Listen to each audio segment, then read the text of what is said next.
وسلم ارشاد مبارک ده هغه یو کس چې بغیر څه حاجته چې د شریعت حاجت وي چې مثال هغه ونه کړي نه هغه ته نقصان رسیږي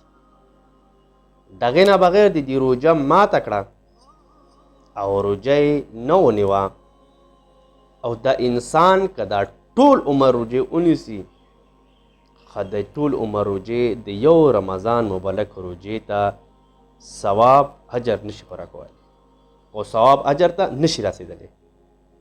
د مسلمانانو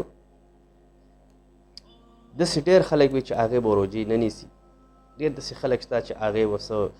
وجوهات ځان ته مخکې کړي وي څه معمولات به ځان ته مخکې کړي وي څه مریضۍ به ځان ته مخکې کړي وي نه مسلمانانو یو میاشت روژه ده